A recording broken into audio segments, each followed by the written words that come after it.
La parole est à Monsieur Raphaël Schellenberger pour le groupe Les Républicains.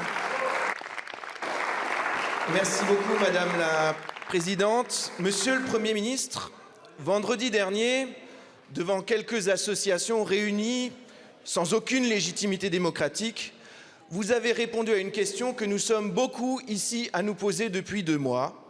Quand aurons-nous enfin une nouvelle programmation pluriannuelle de l'énergie? Quand saurons-nous quelle est votre stratégie pour décarboner notre énergie? Votre réponse devant ces associations: nous allons débattre, nous allons consulter encore une fois à travers la Commission nationale du débat public. En cela, vous avez, Monsieur le Premier ministre, une forme de constance avec les gouvernements qui vous ont précédé. On débat, on consulte, mais c'est tout. Pourtant, les choses sont urgentes et claires. Nous devons produire massivement des énergies décarbonées. Quand allez-vous enfin décider et mettre en œuvre? Je vous remercie. La parole est à Monsieur Roland Lescure, ministre en charge de l'Industrie et de l'Énergie. Merci Madame la Présidente, Mesdames, Messieurs les députés, Monsieur le député Schellenberger. D'abord, j'espère que vous en serez heureux. Le gouvernement et le Premier ministre d'entre eux, le Premier ministre lui-même, respectent la loi. Vous le savez, avant tout, exactement, heureusement, avant tout débat parlementaire, avant toute disposition législative qui met en place et qui projette le mix énergétique à horizon des décennies qui viennent, le Parlement a décidé, dans son auguste sagesse, qu'un débat public mobilisant la CNDP devait avoir lieu. C'est ce que le Premier ministre a annoncé vendredi dernier devant des associations. J'espère que vous serez heureux, je le répète, que le gouvernement respecte la loi.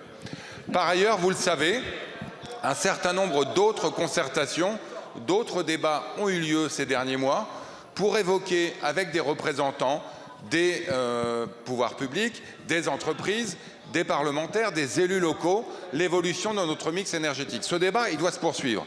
Et il aura sans doute lieu d'une manière ou d'une autre devant la représentation nationale. Vous le savez, j'ai eu l'occasion d'en parler avec vous personnellement. J'ai eu l'occasion d'en parler avec un certain nombre de parlementaires qui sont, comme vous, très mobilisés sur le sujet de l'énergie. Ce débat, il doit avoir lieu. La manière dont il va avoir lieu reste encore sujette aujourd'hui à interrogation, notamment du fait, je dois le reconnaître, de la situation politique dans cet hémicycle.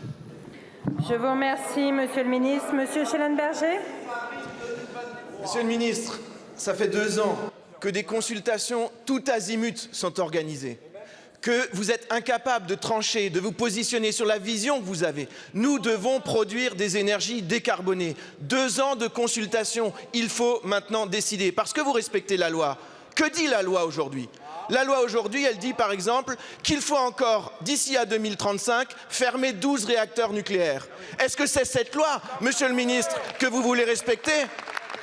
Parce que nous ne serons pas d'accord de respecter cette loi. Nous voulons changer cette loi. Nous voulons rétablir une filière industrielle. Pas seulement faire des changements bureaucratiques entre des organisations qui seront tout à l'heure déstructurées. Nous voulons produire, construire des réacteurs nucléaires, trouver une solution pour nos barrages dont nous voulons qu'ils continuent à être le patrimoine des Français, trouver un moyen rapide pour donner à nos industriels et aux Français le bénéfice de l'énergie nucléaire si compétitive auquel ils ont droit et accès. Je vous remercie, Monsieur le ministre. Monsieur le député Schellenberger, sauf le respect que je vous dois, vous êtes en train de montrer exactement les raisons pour lesquelles ce débat est difficile, parce que, si je peux me permettre, vous le caricaturez. Vous le savez parce que je sais que vous écoutez le président de la République. Ça fait plus de 2 ans qu'à Belfort, il a évoqué un changement profond de la stratégie nucléaire pour annoncer aux Françaises et aux Français sa volonté d'accélérer, de redévelopper le développement de l'énergie nucléaire. Vous le savez, nous mettons en place des mesures législatives qui permettent de le faire. Je l'espère dans quelques minutes, la représentation nationale, et j'espère que vous vous joindrez à elle, votera une loi qui permet d'accélérer, de simplifier la gouvernance du nucléaire. Nous allons continuer à discuter de tout ça, monsieur le parlementaire. Rejoignez-nous, échangeons, mettons en place cette stratégie. Assurons-nous qu'effectivement nous pourrons ensemble accélérer. Merci, monsieur le ministre.